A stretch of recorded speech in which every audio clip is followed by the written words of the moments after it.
Hi friends, welcome to Deepika reviews. ఈ video మీకు నచ్చినట్లయితే వీడియోని లైక్ చేసి షేర్ చేసి సబ్స్క్రైబ్ చేసుకోవడం మర్చిపోకండి. చెర్రీ ఫోన్ చేసి చెప్పాడు అని ఆకాష్ జరిగిందంతా కూడా భూమికి చెప్తూ ఉంటాడు. చెర్రీ చెప్పడంతో వెంటనే స్పీడ్ ఫ్లైట్లో నేను కూడా కొడైకెనాల్ వచ్చేసాను అని చెప్పి ఆకాష్ చెప్తూ ఉంటాడు. Thank you, thank you so much అని భూమి ఆకాష్ చేతులు పట్టుకుంటుంది. ఇలానే ఎప్పటికీ నా చేతులు పట్టుకొని ఉంటావా అని ఆకాష్ అంటూ ఉంటాడు. చిచి, మీరు నాకు హెల్ప్ చేశారన్న ఉద్దేశంతోనే థ్యాంక్స్ చెప్పడానికి చెయ్యి పట్టుకున్నాను. నా మనసులో, నా జీవితంలో నా బావకు తప్ప ఇంకెవరికి కూడా ఎలాంటి స్థానం లేదు, ఇవ్వను కూడా అని భూమి అక్కడి నుంచి వెళ్ళిపోతూ ఉంటుంది. వెళ్ళు భూమి, వెళ్ళు. నువ్వు ఎంత దూరం వెళ్ళినా కూడా నా దగ్గరికే వస్తావు అని ఆకాష్ తనలో తానే అనుకుంటూ ఉంటాడు. సార్, నాకెందుకో ఆ ఆకాష్ మీద అనుమానంగా ఉంది అని సూర్య చెప్తూ ఉంటాడు. సూర్య, ఇక నీ అనుమానాలన్నీ పక్కన పెట్టు, పద ఇంటికి వెళ్దాం. అనవసరంగా మీ అందరి మాటలు నమ్మి నా కూతురు భూమిని అనుమానించాను. భూమి, నన్ను క్షమించమ్మా అని శరత్చంద్ర చెప్తూ ఉంటాడు. పర్వాలేదులేండి నాన్న అని భూమి అంటూ ఉంటుంది. ఇక మరోవైపు శారద శరత్చంద్ర ఇంటికి వెళ్ళి శరత్చంద్ర గారు అని పిలుస్తూ ఉంటుంది. ఏంటి, మా ఇంటికొచ్చి మా బావనే పేరు పెట్టి పిలుస్తున్నావు అని అపూర్వ బయటికి వచ్చి శారదను అడుగుతూ ఉంటుంది. శరత్చంద్ర గారు ఇంట్లో లేరా అపూర్వ గారు అని చెప్పి శారద అడుగుతూ ఉంటుంది. మా బావతో నీకేం పని అని అపూర్వ అంటూ ఉంటుంది. శారద, నువ్వేంటి ఇలా వచ్చావు అని కృష్ణప్రసాద్ అడుగుతూ ఉంటాడు. శరత్చంద్ర గారితో మాట్లాడటానికి వచ్చానండి, శరత్చంద్ర గారిని పిలవండి అని శారద చెప్తూ ఉంటుంది. శారదా, అనవసరంగా గొడవలొద్దు, నువ్వు ఇక్కడి నుంచి వెళ్ళిపో అని కృష్ణప్రసాద్ చెప్తూ ఉంటాడు. ఈరోజు తాడో పేడో తేల్చుకోకుండా వెళ్ళనండి, ముందు శరత్చంద్ర గారిని పిలవండి అని చెప్పి శారద అంటూ ఉంటుంది.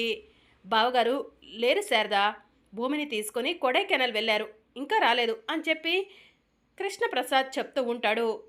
అయితే ఆయన వచ్చే వరకు ఇక్కడే ఉంటాను అని శారద చెప్తూ ఉంటుంది. నీకెంత ధైర్యమే, మా ఇంటికి వచ్చావు, మా ఇంట్లోనే ఉంటా అంటావా, మర్యాదగా నడు, లేదంటే మెడపట్టి బయటికి గెంటేస్తాను అని మీరా చెప్తూ ఉంటుంది. చిన్నమ్మ, మా అమ్మ మీ అన్నయ్యతో మాట్లాడటానికి వచ్చారు, మీరు కాసేపు సైలెంట్గా ఉండండి. అనవసరంగా మా అమ్మపై నా కళ్ళ ముందు చెయ్యి చేసుకోవాలని చూస్తే అసలుకే ఊరుకోను అని గగన్ చెప్తూ ఉంటాడు. ఇక మరోవైపు శరత్చంద్ర, సూర్య, భూమి ముగ్గురు కూడా ఇంటికి వస్తారు. శరత్చంద్ర గారు, నాకెందుకో ఆ ఆకాష్ పైన అనుమానంగా ఉంది. శారద ఇంటికి వెళ్ళి ఆ గగన్ ఉన్నాడో లేదో చూస్తే కన్ఫర్మ్ అయిపోతుంది కదా అని చెప్పి సూర్య అంటూ ఉంటాడు. భూమి అప్పుడే పక్కకు చూస్తుంది. ఎదురుగా ఆకాష్ కూర్చొని ఉంటాడు. అవసరం లేదు, అటు చూడండి నాన్న అని భూమి అంటుంది. ఇక శరత్చంద్ర తన ఇంట్లో తన కుర్చీలో కూర్చున్న గగన్ని చూసి షాక్ అయ్యి వెంటనే, రే గగన్, నా గడప తొక్కొద్దని నీకు ఎన్నిసార్లు చెప్పాను అని చెప్పి గగన్ షర్ట్ పట్టుకుంటాడు. శరత్చంద్ర గారు, నా కొడుకు షర్ట్ వదలండి, నేను మీతో గొడవ పెట్టుకోవడానికి ఈ ఇంటికి రాలేదు అని శారద చెప్తూ ఉంటుంది. అసలు నా ఇంటికి ఎందుకు వచ్చారు శారద, నువ్వు నీ కొడుకు అని శరత్చంద్ర అడుగుతూ ఉంటాడు. నా కోడలు భూమిని నాతో పాటు తీసుకెళ్ళటానికి వచ్చాను అని శారద చెప్తూ ఉంటుంది. ఏం మాట్లాడుతున్నావు నువ్వు, నీ కోడలేంటి అని శరత్చంద్ర అడుగుతూ ఉంటాడు. భూమి నా కోడలు కదండి, నా కొడుకు గగన్కి భార్య కదా, వాళ్ళిద్దరి మధ్య మనస్పర్ధల వల్ల కొన్ని రోజులు దూరంగా ఉన్నారు. ఇప్పుడు వాళ్ళిద్దరి మధ్య మనస్పర్ధలు తొలగిపోయాయి. పెద్దవాళ్ళం, మనమే వాళ్ళిద్దరిని దగ్గరుండి కలపాలి అని చెప్పి శారద చెప్తూ ఉంటుంది. నా కూతురు భూమికి నేను మరో పెళ్లి చేయాలనుకుంటున్నాను, నీ ఇంటికి కోడలిగా పంపించాలనుకోవట్లేదు శారద అని శరత్చంద్ర చెప్తూ ఉంటాడు. శరత్చంద్ర గారు, మర్యాదగా అడుగుతున్నాను కదా అని చెప్పి మీరు ఇలా మాట్లాడటం ఏం బాలేదు అని శారద చెప్తూ ఉంటుంది. ఏ శారద, మా బావపైనే గొంతు లేపుతావా నిన్ను అని అపూర్వ శారదను కొట్టడానికి వస్తుంది. అపూర్వ చేతిని భూమి గట్టిగా పట్టుకొని, పిని, ఇది నీకు సంబంధం లేని విషయం, నువ్వు నోరు మూసుకొని ఉండు అని చెప్పి చెప్తూ ఉంటుంది. చూసావా బావా, భూమి ఆ శారదకే సపోర్ట్ చేస్తుంది అని అపూర్వ అంటూ ఉంటుంది. భూమి చెప్పింది కరెక్ట్, ఇది నీకు సంబంధం లేని విషయం అపూర్వ, నోరు మూసుకొని ఉండు అని చెప్పి శరత్చంద్ర చెప్తూ ఉంటాడు. శరత్చంద్ర గారు, నా కోడల్ని తీసుకెళ్తున్నాను అని శారద చెప్తూ ఉంటుంది. నా కూతురు భూమిని మీతో పాటు పంపించను అని శరత్చంద్ర అంటూ ఉంటాడు. పంపించకపోతే నా కొడుకుని చంపాలని చూసింది మీరేనని నేను పోలీసులకు కంప్లైంట్ ఇస్తాను. మీరు ఈ కేసులో నుంచి బయటికి రావటం జరగదు శరత్ చంద్ర గారు. అందుకే నా కోడలు భూమిని నాతో పాటు పంపించండి అని శారద అంటూ ఉంటుంది. నా ప్రాణం పోయినా సరే నా కూతురు భూమిని నీ ఇంటికి కోడలిగా పంపించను శారద అని శరత్ చంద్ర చెప్తూ ఉంటాడు. చూసావా భూమి, ఈ శారద అసలు రూపం. ఈ శారద కావాలనే ఇదంతా చేస్తుంది అని శరత్ చంద్ర చెప్తూ ఉంటాడు. శారదత్తయ్య మాట్లాడిన దాంట్లో తప్పేముంది నానా అని భూమి అంటూ ఉంటుంది. తప్పు అనిపించట్లేదా భూమి నీకు? మీ నాన్నను తప్పు పడుతుంది, అది కూడా నీకు తప్పు అనిపించట్లేదా అని చెప్పి అపూర్వ అంటూ ఉంటుంది. పిన్ని, ఇప్పుడే కదా నాన్న కూడా చెప్పారు నీకు సంబంధం లేని విషయమని, నువ్వు అనవసరంగా ఇన్వాల్వ్ అవ్వకు అని భూమి చెప్తూ ఉంటుంది. బావా, ఈ భూమి ఎప్పుడు ఇలానే చేస్తుంది, మన వైపే ఉన్నట్టు నటిస్తుంది, కానీ ఆ శారద వాళ్ళకే సపోర్ట్ చేస్తుంది అని చెప్పి అపూర్వ చెప్తూ ఉంటుంది. పిన్ని, ఇంకా ఎక్కువ మాట్లాడావంటే నేను నిన్ను ఏం చేస్తానో కూడా నాకే తెలీదు అని భూమి అంటూ ఉంటుంది. నాన్న, శారదత్తయ్య మాట్లాడింది తప్పే కాదు. నేను తన కోడల్ని, ఏ భార్యాభర్తలకైనా మనస్పర్ధలు వస్తాయి నాన్న, తిరిగి కలుసుకుంటారు కదా, అలానే శారదత్తయ్య కూడా నన్ను తీసుకెళ్ళటానికి వచ్చింది అని భూమి చెప్తూ ఉంటుంది. శారద, మర్యాదగా చెప్తున్నాను, నా ఇంటి నుంచి బయటికి నడువు, లేదంటే నేనే మెడపట్టి బయటికి గెంటేస్తాను అని శరత్చంద్ర చెప్తూ ఉంటాడు. అంత అవసరం లేదులేండి శరత్చంద్ర గారు, మీకు 2 రోజులు గడువిస్తున్నాను. ఈ 2 రోజుల్లో నా కోడల్ని నా ఇంటికి మీ అంతటా మీరే తీసుకొచ్చి పంపించి వెళ్తారా? సరే, లేదంటే నేను సరాసరి పోలీస్ స్టేషన్కు వెళ్ళి మీ పైన పోలీస్ కంప్లైంట్ ఇస్తాను అని శారద చెప్తూ ఉంటుంది. అమ్మ భూమి, నా ఇంటికి కోడలిగా రావటానికి సిద్ధంగా ఉండు, రారా నాన్న వెళ్దాం అని శారద గగన్ని తీసుకొని వెళ్తూ ఉంటుంది.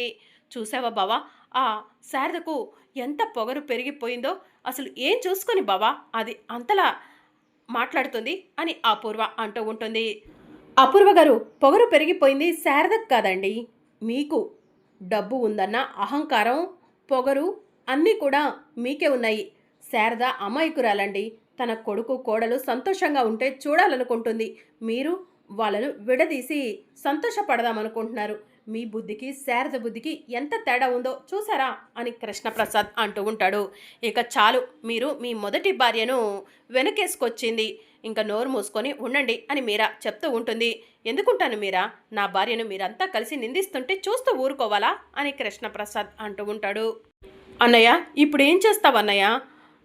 భూమిని ఆ ఇంటికి కోడలిగా పంపించేస్తావా అన్నయ్య అని మీరా అడుగుతూ ఉంటుంది. పంపించనమ్మా, ఎట్టి పరిస్థితిలో నా కూతురు భూమిని నేను ఆ ఇంటికి కోడలిగా పంపించను. అవసరమైతే నేను పోలీసులకు లొంగిపోతాను అని చెప్పి శరత్ చంద్ర చెప్తూ ఉంటాడు. బావా, నువ్వు పోలీసులకు లొంగిపోవటం ఏంటి అని అపూర్వ అంటూ ఉంటుంది. ఆ శారద నా పైన కంప్లైంట్ ఇస్తే పోలీసులు నన్ను ఎలాగో అరెస్ట్ చేస్తారు కదా అని శరత్ చంద్ర చెప్తూ ఉంటాడు. ఎందుకు నాన్న ఇలా మాట్లాడుతున్నారు అని భూమి అంటూ ఉంటుంది. ఏం చేయమంటావు భూమి, నిన్ను వాళ్ళు మెడపట్టి బయటికి గెంటినా కూడా నువ్వు వాళ్ళకే సపోర్ట్ చేస్తున్నావు. నీకు ఈ నాన్న మాట అన్నా నానన్నా గౌరవం లేదు అని శరత్ చంద్ర అంటూ ఉంటాడు. మీ మాటన్నా మీరన్నా గౌరవం ఉండబట్టే నాన్న గగన్ బావ నన్ను ప్రేమగా చూసుకుంటున్నా కూడా నేను తిరిగి ఆ ఇంటికి వెళ్ళట్లేదు అని చెప్పి భూమి చెప్తూ ఉంటుంది. మరి ఇప్పుడు ఏం చేద్దాం అన్నయ్య? 2 రోజుల్లో భూమిని తీసుకెళ్తానని ఆ శారద చెప్పింది, ఏం నిర్ణయం తీసుకుంటావన్నయ్య అని మీరా అడుగుతూ ఉంటుంది. భూమిని వెంటనే అబ్రాడ్ పంపించేస్తాను అని చెప్పి శరత్ చంద్ర చెప్తూ ఉంటాడు. అబ్రాడా? అక్కడికెందుకన్నయ్య అని మీరా అడుగుతూ ఉంటుంది. అక్కడ నాకు తెలిసిన ఫ్రెండ్ ఉన్నాడు, నా ఫ్రెండ్ దగ్గర భూమి కొన్ని రోజులు ఉంటుంది, ఇక్కడ విషయాలన్నీ కూడా మర్చిపోతుంది, తన జీవితం సంతోషంగా ఉండాలి, అదే నేను కోరుకుంటున్నాను అని చెప్పి శరత్ చంద్ర చెప్తూ ఉంటాడు. మీరు నన్ను అబ్రాడ్ పంపించి నా బావకు నన్ను దూరం చేయాలనుకుంటున్నారు, కానీ నేను వెళ్ళను నానా అని భూమి చెప్తూ ఉంటుంది. నువ్వు వెళ్ళకపోతే నా మీద ఒట్టే భూమి అని శరత్ చంద్ర చెప్తూ ఉంటాడు. ఇక భూమి ఏడ్చుకుంటూ లోపలికి వెళ్ళిపోతుంది. ఇక మరోవైపు చెర్రీ గగన్ ఇంటికి వెళ్తాడు. రారా చెర్రీ, ఏంటి ఏమంటున్నాడు మీ శరత్ చంద్ర మావయ్య అని శారద అడుగుతూ ఉంటుంది. పెద్దమ్మ, నువ్వు పొద్దున వచ్చి మా శరత్ చంద్ర మావయ్యకు భలే సమాధానం చెప్పావు, కానీ దానివల్ల భూమి ఇబ్బందుల్లో పడ్డది పెద్దమ్మ అని చెర్రీ చెప్తూ ఉంటాడు. ఏం మాట్లాడుతున్నావు చెర్రీ అని శారద అడుగుతూ ఉంటుంది. భూమిని నువ్వెక్కడ తీసుకెళ్ళిపోతావోనని మావయ్య అబ్రాడ్ పంపిస్తానని చెప్పాడు. భూమి వెళ్ళనంటే మావయ్య బలవంతంగా భూమిని పంపించటానికి సిద్ధపడ్డాడు. నా మాట వినకపోతే నా మీద ఒట్టేనని మావయ్య అనటంతో భూమి బాధపడుతూ రూమ్లోకి వెళ్ళిపోయిందా పెద్దమ్మ అని చెర్రి చెప్తూ ఉంటాడు. శరత్చంద్ర గారు ఎందుకు ఇలా చేస్తున్నారు? ఆయన చాలా మంచి మనిషి అని భూమి ఎప్పుడూ చెప్తూ ఉండేది. కూతురు జీవితాన్ని ఆయన ఎందుకు నాశనం చేయాలనుకుంటున్నారు అని శారద అంటూ ఉంటుంది. ఇక ఆ మాట విన్న గగన్ షాకింగ్గా, భూమి అబ్రాడ్ వెళ్ళిపోతుందా? నా భూమిని నా నుంచి దూరం చేసి అబ్రాడ్ తీసుకెళ్ళిపోవాలనుకుంటున్నారా? నో, అలా జరగటానికి వీల్లేదు. తార మెడలో ఎక్కడ తాళి కట్టాల్సి వస్తుందోనని నేను ఆకాష్లాగా నటిస్తున్నాను. కానీ నా భార్య నాకు దూరంగా వెళ్ళిపోతుందంటే నేను ఇంకా ఆకాష్లాగా నటించడంలో అర్థం లేదు. నేనే గగన్ అని చెప్పి భూమికి దగ్గరవుతాను. నేనే గగన్ అని చెప్తే భూమి చచ్చినా కూడా అబ్రాడ్ వెళ్ళదు అని చెప్పి గగన్ తనలో తానే అనుకుంటూ ఉంటాడు. అన్నయ్య ఏం ఆలోచిస్తున్నావు అని చెర్రి అడుగుతూ ఉంటాడు. ఏం లేదులే చెర్రి అని చెప్పి గగన్ చెప్తూ ఉంటాడు. మరి అప్కమింగ్ ఎపిసోడ్లో ఏం జరగనుందో తెలుసుకోవాలనుకుంటున్నారా? అయితే ఛానల్ను సబ్స్క్రైబ్ చేసుకొని సపోర్ట్ చేయడం మర్చిపోకండి. Thank you for watching.